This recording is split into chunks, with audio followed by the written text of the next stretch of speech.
Hey, everybody, welcome back to Q Live. So glad that you're joining us here. I'm here in Oasis 4 at Spring Q. Only I'm not, it's a green screen. It's a green screen. But we can do that now, right? Like technology is magical. But I am here at Fall Q. I'm very excited to be here with Brian. How are you? I'm doing great. Thank you for asking. Awesome. So tell us, introduce yourself. Who are you and what do you do? My name is Brian Lopez. I am a ELD and intervention teacher in Southern California. I work with English language learners and with all learners here at school. Yeah, awesome. So you're doing a bunch of stuff at Fall Q. You're a Yes. busy human. Um, but the thing we were talking right before we started recording was actually around a project you were doing. Goes by a couple names, right? Digital tools for Yes. English language learners. Were you calling it like EdTech 101? Yeah, something like Yeah, that. yeah. Tell me what's going on with that. All right. So this was actually my project for my teacher induction program, also known as BITSA, but there's a name shift.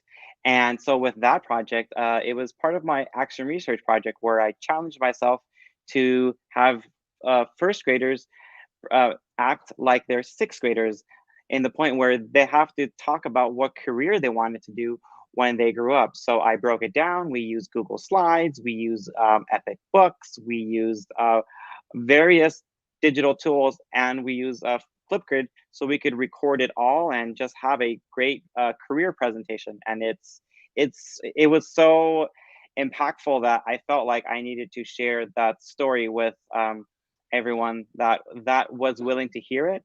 And I think it's very good for everyone that is new to edtech. I think it's a great starting point. Yeah, well, I know I follow you on Instagram, and you're sharing a lot. Like you're doing a lot of cool stuff with Flipgrid, and it's not just having students create. Like they have a lot of opportunities also where you can actually like have your students engage with some lessons, right? Tell us a little bit Yes. about that. Well, the Flipgrid just recently started their Flipgrid live events. So I started streaming them here in the classroom or in the classroom and online. And so basically, it's like an interactive live field trip where you can ask questions and you could learn things. During one of those events, we tweeted a photo of some like front loading that we were doing, and we were featured on it, which was amazing. Like everyone screamed, we were excited, and it was a way for all of us to learn to feel like we were part of something bigger. And it was one of my goals to teach and reach outside the classroom, so that was very fantastic through there.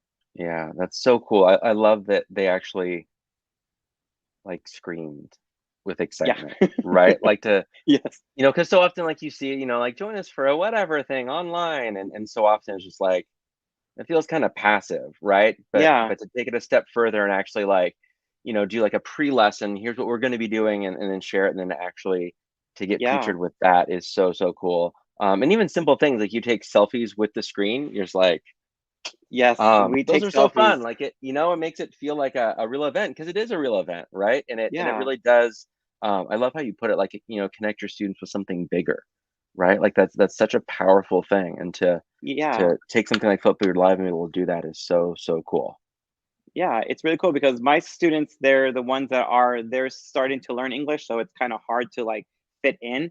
But I expose them to all of this tech, expose them to all these different experiences, virtual field trips, stories, and we're constantly learning. So for them to be able to engage in that, it's really great. That's so cool. Yeah, I think it was Liz Kleinrock's book. yeah. Start Here, Start Now. Do you know her? Do you follow her on the Instagram? Not I think yet, but I she's will teaching definitely follow Transform. her. She's fantastic. She actually started referring to her students no longer as English language learners, Yeah, because her view is that's kind of a deficit model, like you're missing English, yeah. and refers to them as emerging bilingual, which I Wow. love, right? Like that's so empowering Yeah, because they already are fluent, just not fluent where we yeah. are, right? Like, and so the fact that they're learning another language is like an amazing thing. So that's a shift that I've started to make, is referring to those students as emerging bilinguals. I You also know, love, that go ahead. no, I'm sorry to cut you off. That is something I did not think of, but it's something I will definitely change in the way how I refer to my scholars. Yeah, right. Like it's so simple but so powerful. Yeah, Yeah, and definitely like I think gives them more credit. It's not like they're lacking something, they're gaining more. Right? Like yeah, I couldn't imagine being a first grader learning two languages at once. I was struggling to learn English. So, and kind of to that end also, like it was interesting right before we were recording, talking about kind of some of these strategies are just really good for all learners. yeah. I Do you have any other favorite lessons you've been doing besides Flipgrid Live? I know you do so many great things with your students. My favorite lessons, I just like to roll with it.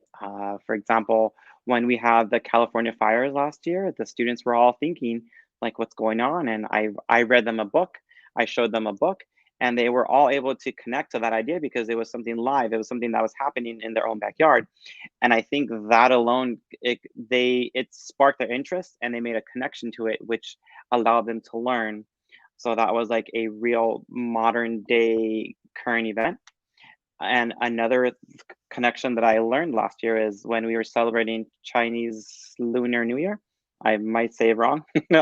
I'm also still trying to learn about that. But when I read Mm. them the story and they saw that other students in the story that they get their red envelopes, they're like, "Oh, I get a red envelope. I get this. I get that." So just seeing those genuine connections spark and and come to life, they're very worthwhile.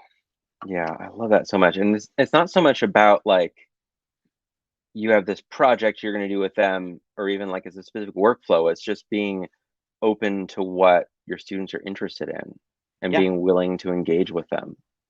exactly. Yeah, so powerful. So you are also doing a Q boom, right? Yes, I am. Yeah, let me throw in, hang on, we have a silly little GIF that's going to loop over our faces, and then we can sneak in and nope, that's Meet the Podcasters. I lied, it's not a GIF. But we do have the Meet the Podcaster session. I'll hide behind it. You Yes. don't get a GIF, but you do get a full screen image around Q Booms. So for those that don't know, Q Boom is a 3-minute presentation, a 3-minute mic drop. Have you done a boom before? No, they said, "Do you want to do a boom?" I'm like, sign me up. We'll see what it's like. We'll see what's there, and you'll just have to attend to find out what's gonna drop." Nice, fantastic. Well, it's my favorite. I found it's the most prep I've ever done for a session. Wow. Because you're not going 5 minutes, you're not going 6 minutes, like it's three and you're done. But it's also my favorite thing to watch. So Yeah. if you were listening to this and you have not checked out some of the Q booms, be sure and check those out either live or in the recording. I also was talking with Joe Marquez in our kickoff for Q Live, and I think we're going to be sharing out some of those booms as kind of standalones also as part of the super shares that Joe runs. So it should be pretty cool. Yeah. Yeah. Well, I'm so very excited. Brian, so happy you could join us. How do humans find you on the interwebs? Or as my On the mom calls it, the interwebs. internets. Well, all humans are welcome. You can find me on Twitter or on Instagram at this handle at Hello Mr. Lopez. Feel free to say hi and like and subscribe if that is your of your choosing. I tend to post a lot of things. Recently, I've been a little bit slow, but I tend to pick that back up pretty soon. Yeah. Awesome. Well, thank you so much for joining us on Q Live. And thank you for tuning in. Happy Fall Q, everybody.